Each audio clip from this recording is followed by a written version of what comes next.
morning, guys. Good morning, good morning, good morning. Once again, welcome to South Africa Lately, a channel that discusses South African trending news. We do, however, grab here and there from international news.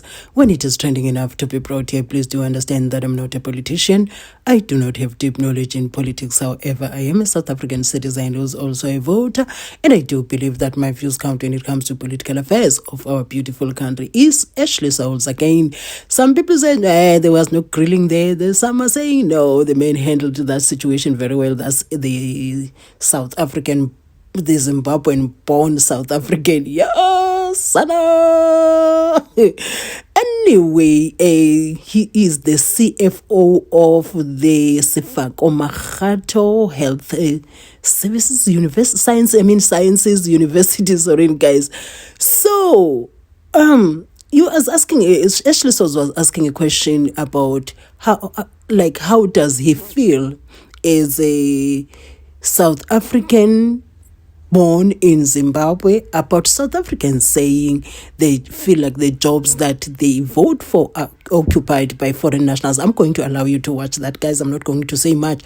But also what was even extra disappointing is that in that university, there's a high number of foreign nationals than coloreds. You see that? And Ashley Sauls is saying the law does not allow that, yet it is still happening. But what is even more sad is that the person who's justifying it is also a colored lady. See, that's why I'm saying that the people, the officials in key roles, the politicians, sometimes they seem to be disconnected from the realities. A colored lady was sitting there justifying that. So whatever your views are, guys, kindly share them in the comment section. I'm looking forward to reading those as I'm about to leave you watching what transpired there.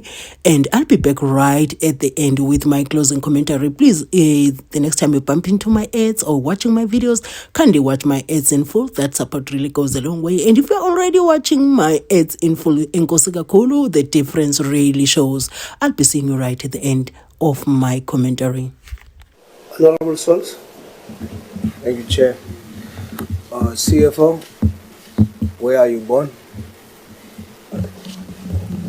Through Chair, I was born in Zimbabwe, in the Midlands province, but I'm a naturalized South African citizen. Thank you.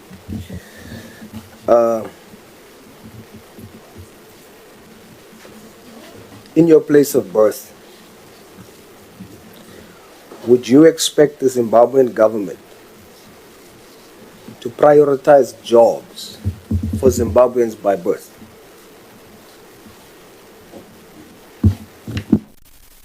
I don't know if it's fair for me to answer that question. I thought probably I'm conflicted. I do not to answer you, but I thought maybe that question would have been directly. Why would you be conflicted? You are born in Zimbabwe. I'm sure you are proud to be born in Zimbabwe. I'm naturalized as a South African, Chair. But you are born in Zimbabwe? Yes. And as someone born in Zimbabwe, would you expect the government in Zimbabwe to ensure that Zimbabwean citizens by birth are prioritized for jobs? That's not a conflicting question. What do you think, honestly? I'm not sure if I should answer the question because I feel I'm conflicted, Chairperson. But obviously, I think maybe see for what you should do. Calculate it this way. Yeah. Let me understand the conflicting element there. Why are you conflicted? Can you repeat yourself, Honorable? Why are you conflicted? No, because I'm the subject matter. I did not employ myself. I was employed by somebody else, and I would expect that maybe those who employed me would have a better response than I would have. Zimbabwe has got its own rules in terms of employment. South Africa has got its own rules in terms of employment. They've got different priorities. Chairperson, I should indicate that I've been a resident, a citizen of South Africa for close more than 20 years now. My children were born in South Africa, and I'm a South African. Thank you. Okay, let's change the subject matter. Someone born, not yourself. You're changing the subject matter. Someone born in Zimbabwe, other than yourself, is it correct for him or her to feel that the Zimbabwean government must prioritize them, not you, them, for jobs in their country? It depends on their circumstances. If they have grown up, worked the entire life of themselves, whether they were born in the DRC, and they worked the entire life in Zimbabwe, or their children were born there. CFO, now you're changing the subject matter. That's wrong. What you're doing now is wrong. I indulged you. I changed the subject matter upon your request. Now let's talk about based on the question. Please answer the question. Is it correct for not you, a Zimbabwean that is in Zimbabwe now? Is it correct for that Zimbabwean to expect the government of Zimbabwe to prioritize jobs for them? Zimbabweans. Yes. It's correct. It's correct. It's correct for the Zimbabwean government to prioritize jobs for Zimbabweans. It's correct. Do you consider yourself South African or Zimbabwean? I consider myself to be South African. I travel on a South African passport. Thank you. You're no longer Zimbabwean. The Zimbabwean constitution does allow for dual citizenship, so does South African. So I still hold my Zimbabwean ID. That's correct. So are you still Zimbabwean? Yes, I'm Zimbabwean by birth. So why do you say you are no longer you South African? I said I'm South African because you should say I've paid allegiance to South Africa when I naturalized as a South African. All my children were born here except for one. They have studied here, so I consider myself to be South African. All my adult life, my working life, was spent in South Africa. What you should say, CFO, is that I am Zimbabwean, because it sounds like you are denying that you're Zimbabwean. You must be proud to say I am Zimbabwean and I'm a naturalized citizen of South Africa. As such, I'm Zimbabwean and hold dual citizenship in South Africa and Zimbabwe. But I am Zimbabwean. Because Zimbabweans are watching you. And are you now saying you are no longer Zimbabwean? You must be proud. You must say I'm Zimbabwean. Chair, I did not renounce my Zimbabwean citizenship. I'm proud of my dual citizenship of both Zimbabwe and South Africa. I still hold my Zimbabwean ID. I did not renounce it. Zimbabwe allows me also to be a naturalized South African, and I've naturalized as a South African. Are you allowed to vote? I'm allowed to vote in both countries. Thank you.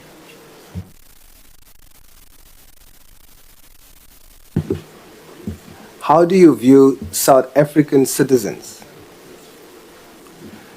that are saying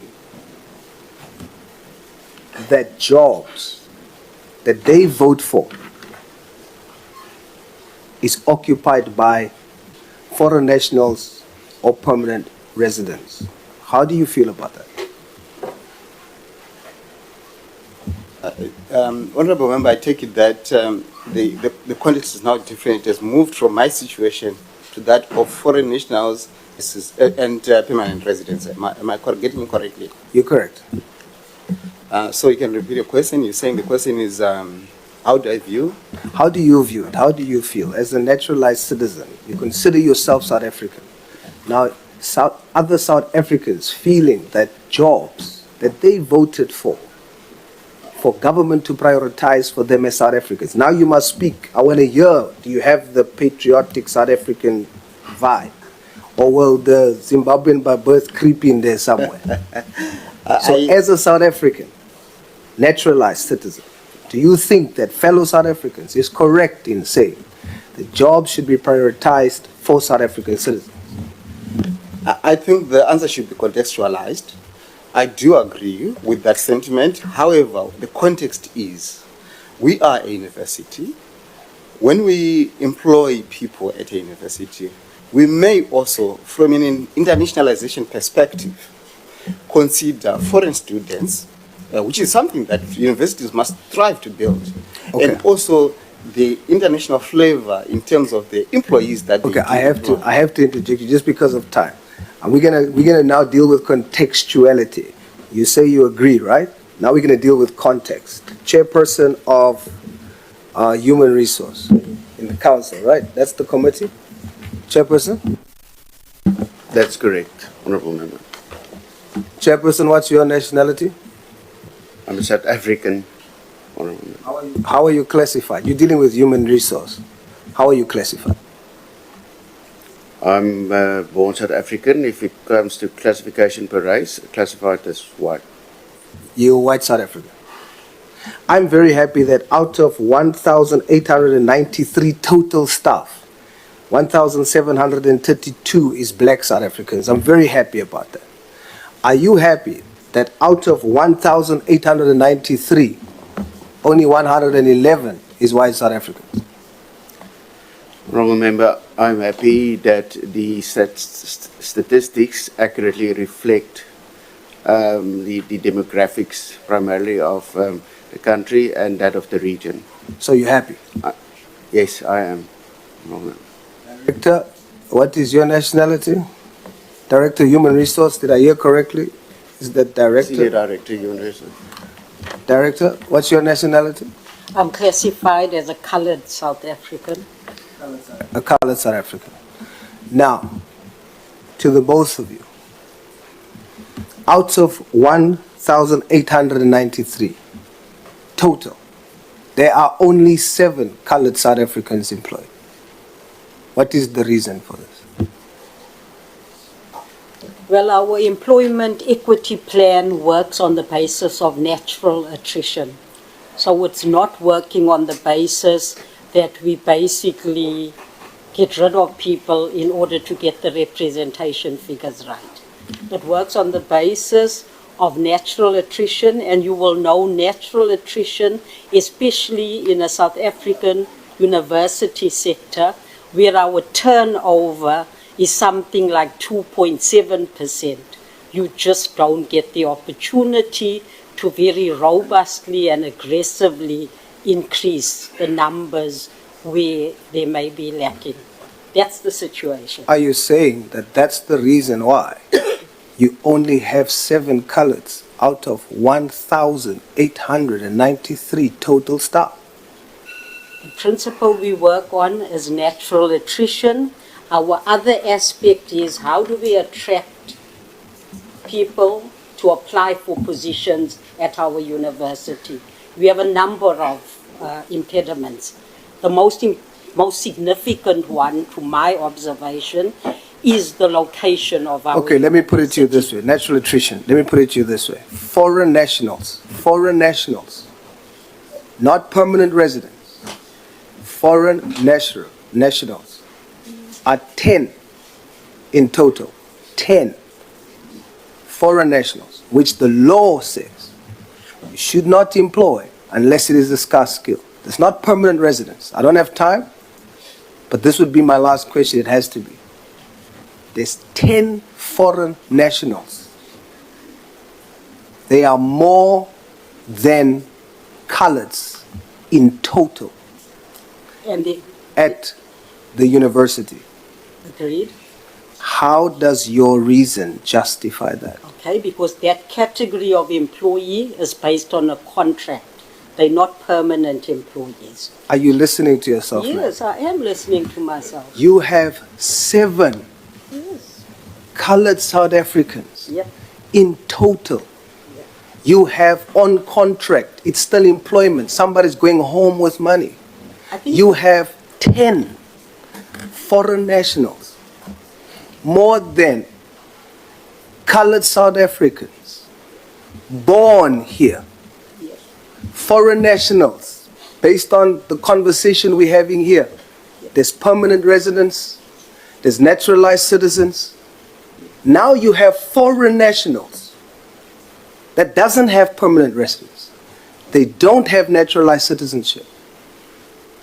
You have more of them employed at the university and less colored South Africans born here.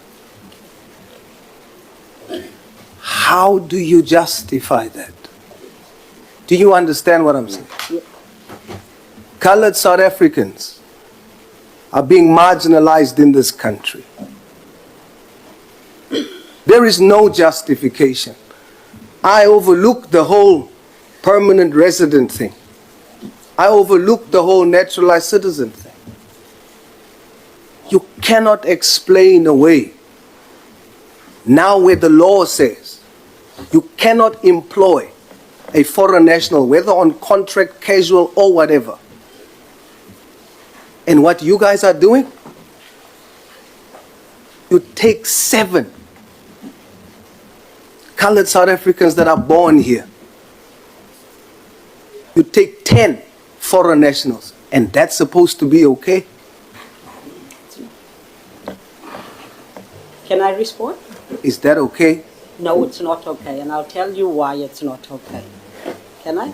Please. Yeah. So, you know, we've spoken earlier about the whole issue of contextualizing issues. So I think the better question or the better evidence to give you is in terms of how many coloreds have applied for particular positions at the university. And I think against that background, we can then talk about whether employing only 7 is correct or not. I'm going to close with this. And I'm going to close with this. My time is up, but I must tell you, I'm extremely disappointed. Because you're choosing to justify this. You are basically saying more foreign national supplies than coloreds. Your stat says. Yes. Your stat says. I'm saying that. It's impossible. I will show you the statistics anytime. And I'm going to challenge that officially. There are hundreds of colored South Africans looking for jobs in this country. And for you to employ more foreign nationals and the law doesn't allow you to do so, and you are justifying it, and you from the race group, I'm extremely disappointed. Yeah, no, thank you very much, Honorable Sauls. Just close the mic there. I must say that I was disappointed by that colored lady who could not stand for her people. Like, how do you justify that? Even when Ashley Sauls is telling the lady that even the law does not allow it, she's trying to be defensive. You know, when your mistake is staring at you like that in front of the people, you sort of like take responsibility and say, no, I mean, we do understand that, you know, we whatever you say, but take responsibility. And as for the CFO, you know, his answers were neither here nor there because he knows what's up. He really does. So what I am saying is it is dangerous for any country to take people that were not born in their own country and put them in key positions. Their favoritism will always be there. And you'll find, like, at the end of the day, you don't understand what is happening in your own country because now you have put people in key roles. Guys, I don't like, I'm not one of the people who are xenophobic because I'm just not xenophobic. But facts are facts, and they are staring at us. So, okay, guys, if you watched up to here, and thank you, guys, for watching my videos, and the next time you bump into my videos, kindly watch my ads in full. That support really goes a long way to have yourself a beautiful day.